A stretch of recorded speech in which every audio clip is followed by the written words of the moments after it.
जी जी बताएं उमर फारूक साहब। जी, thank you mister chairman. सबसे पहले आज तमाम अपने दोस्तों की बातें सुनकर और जो जीते हैं जो आ रहे हैं सब मायूस कुन नज़र आ रहे हैं और मायूस भी हैं, लेकिन असल बात आज भी कोई नहीं कर रहा। आज भी हम अपने मैंडेट की बात कर रहे हैं, आज भी हम अपने 4-4 महीने हम पे जो गुजरी है उस चीज़ों की बात कर रहे हैं। ये नहीं कह रहा कोई कि ये कर कौन रहा है, ये हुआ कैसे। नहीं मारे तो हम पहले से हैं मैडम। तो इन चीज़ों की तरफ हमें तवज्जो देनी चाहिए कि आज हमारा निज़ाम किसके हाथों में है। आज एक प्रिजाइडिंग अफसर या कोई कमिश्नर वो हमारे साथ इस तरह कर रहे हैं। हम तो आज इस चीज़ पे बहस करना चाह रहे थे कि आज हम सेनेट में बैठ के हम इस पे बात करें कि हमने अपना तमाम निज़ाम, तमाम जमहूरी इदारे जो हमारे हैं, जो जमहूरी हमारा सेनेट है, कौमी असम्बली है, सूबाई असम्बली है, वो हमने किसी और के हाथों में दे दिए। ये किसी और के रहमो करम पे चल रहे हैं और उसके खिलाफ जब तक हम सियासी पार्टियां आपस में वन एजेंडा इस पे बात नहीं करेंगे, इसको आप कैसे आज़ाद करोगे। हम बात कर रहे हैं मैंडेट की, तो आपके मैंडेट किसने चुराया। आपको 90-93 दिए या किसी को एक भी नहीं दिया, तो किसने किया। ये किसी सियासी पार्टी ने तो नहीं किया। हमारा पहले दिन से यही तरीक़ाकार चल रहा है कि हमारी जो बड़ी पार्टियां हैं, जो वज़ीर-ए-आज़म बनने के ख्वाब देखते हैं और ख्वाहिश रखते हैं, वो उनको कभी यही इदारे मुल्क बदर कर देते हैं, लेकिन बाद में वो आके उनके गोद में फिर बैठ जाते हैं इक़्तिदार के लिए। उनके बड़े लीडरशिप्स को फांसी दी जाती है, लेकिन आज वो उनके रहमो करम पे अपनी सियासत कर रहे होते हैं। आज जो इमरान खान के साथ कर रहे हैं, क्या इमरान खान साहब के साथ इनका ताल्लुक नहीं था सही।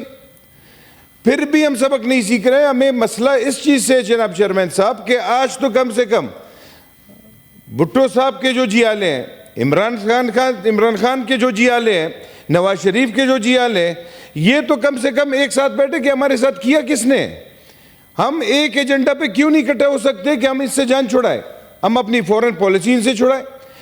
अब मुझे आप एक आइन में ये बताएं जनाब चेयरमैन साहब कि किस आइन में इनको इख्तियार मिला है कि किसी फौजी अफसर के पास सियासतदान जाएगा और पैसे जमा करेगा तो उसको सीट मिलेगी। ये किस निज़ाम की तरफ हम अपने बच्चों को ले जा रहे हैं। कल हमारी जगह पे हमारे आने वाले नस्लें इस सेनेट में आएंगे तो किस हिसाब से आएंगे। हर किसी के पास अरबों रुपए होंगे तो वो आएगा। एक सियासी कारकुन तो यहाँ नहीं आ सकता। ना आपका कोई सियासी कारकुन पाकिस्तान में MNA बन सकता है, ना आपका कोई सियासी कारकुन आपका MPA बन सकता है नुमाइंदा, ना सेनेटर बन सकता है जनाब चेयरमैन साहब। आज आपके निज़ाम ऐसे देश पे पहुंचे हैं, अगर इसको आज भी आप लोगों ने सीरियस कवर नहीं किया, आज भी आपने अपने आने वाले नस्लों के लिए इसको ठीक नहीं किया, तो आप यकीन माने कि पाकिस्तान एक ऐसे रास्ते पे जा रहा है जो ख़त्म होने वाला रास्ता। यहाँ पे हमारे सेनेटर साहब ने 3 महीने की बात की कि 3-4 महीने में क्या गुजरा। जनाब चेयरमैन साहब, मैं इस हाउस से पूछता हूँ, यहाँ पे मिसिंग पर्सनस के जो हमारी बच्चियाँ आई, मैं आपको एक मिसाल उनका देता हूँ जनाब चेयरमैन साहब के 5-5, 6-6 साल से उनका या बेटा या शौहर या वालिद मिसिंग है। और ये 5 साल इस चीज़ पे हमें दुख नहीं होता। दुख इस बात की है कि आप तकलीफ सोचें कि उनको कितनी तकलीफ होगी कि डेली बेसिस पे उनको फ़ोन आता है कि कोई लाश किसी पहाड़ से मिली है। तो जितने लोगों के वर्षा को मिसिंग किया गया होता है वो सारे अस्पताल पहुंच जाते हैं, लाइन में खड़े रहते हैं 3-3, 4-4 घंटे लाइनों में, 2-2 दिन उसके इंतज़ार में कि यार मेरा बेटा तो नहीं होगा, मेरा वालिद तो नहीं होगा। इतने अजियत से हमें गुजारा जाता है, इतने अज़ियत से बलूचिस्तान जब से पाकिस्तान बना हमें गुजार रही इस अज़ियत से। इसके लिए किसी ने बात की, इन चीज़ों के लिए बात की किसी ने। आपने मिसिंग पर्सन्स पे आंखें बंद की तो आज आपके मैंडेट्स मिसिंग हुए, कल आप लोगों के बाकी चीज़ें मिसिंग होंगी, कल आपका ये निज़ाम, आपका आइन मिसिंग होगा। जब हमारे बड़े बादशाह खान बाबा जब मुखालिफत करते थे उस पाकिस्तान की, वो इस पाकिस्तान की मुखालिफत नहीं करते थे कि आप पाकिस्तान मत बनाए, ये वाला पाकिस्तान मत बनाए। उसकी ये मौक़िफ़ थी कि ये आज जो ये कायद-ए-आज़म मोहम्मद अली जिन्ना की तस्वीर हमने लगाई है, क्या आज ये उसी कायद-ए-आज़म मोहम्मद अली जिन्ना का निज़ाम है। आज हमारा पाकिस्तान इस निज़ाम से चल रहा है। जिस मकसद के लिए इन्होंने बनाया था उस मकसद के लिए चल रहे हैं।